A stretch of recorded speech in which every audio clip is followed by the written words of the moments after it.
சென்னையில் மிக்ஜாம் புயல் வெள்ளத்தில் பாதிக்கப்பட்டு குடும்ப அட்டை இல்லாமல் விண்ணப்பித்தவர்களுக்கு ரூபாய் 6000 நிவாரணத் தொகை அறிவிக்கப்பட்டுள்ளது.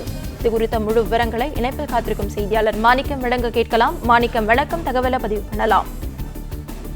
கடந்த ஆண்டு மிக்ஜாம் புயலின் போது சென்னையில பெருமழை வெள்ள பாதிப்பானது டிசம்பர் மாதத்துடைய தொடக்கத்தில் ஏற்பட்டிருந்தது. அந்த வெள்ளத்தில் பாதிக்கப்பட்டு நிவாரணத் தொகை வழங்கப்படும் என்பது 6000 ரூபாயாக தமிழ்நாடு அரசு அறிவித்திருந்தது.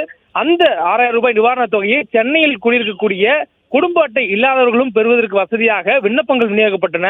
அதே போன்று தகுதியான குடும்பங்கள் அந்த நிவாரணத் தொகை பட்டியலில் விடுபட்டிருந்தால் அவர்களும் விண்ணப்பிக்கலாம் என்ற ஒரு அறிவுறுத்தலானது அரசினுடைய அறிவிப்பாக கொடுக்கப்பட்டிருந்தது. இந்த சூழல்ல அதன்படி விண்ணப்பங்கள் பெறப்பட்டு விண்ணப்பித்திருந்த தகுதியான விண்ணப்பதாரர்களுக்கு இன்றைய தினம் முதலமைச்சருடைய பிறந்தநாளான இன்று அவர்களுக்கு அந்த 6000 ரூபாயான நிவாரணத் தொகையானது அவருடைய வங்கி கணக்கில் வர வைக்கப்பட்டிருக்கிறது. ஏற்கனவே குடும்ப அட்டை இருக்கக்கூடியவர்களுக்கு நியாய விலைக் கடைகள் மூலமாக ரொக்கமாக 6000 ரூபாய் கொடுக்கப்பட்டிருக்கக்கூடிய சூழல்ல விடுபட்டவர்களுக்கும் சென்னையில குடும்ப அட்டை இல்லாதவர்களுக்கும் இந்த நிவாரணத் தொகை 6000 ரூபாயானது வங்கி கணக்கு மூலமாக தற்பொழுது வர வைக்கப்பட்டிருக்கிறது. இதில் தகுதியானவர்களுக்கு இந்த விண்ணப்பத்தில் கொடுத்தவர்களுக்கு மட்டும் தற்போது இந்த நிவாரணத் தொகையானது கொடுக்கப்பட்டிருக்கிறது.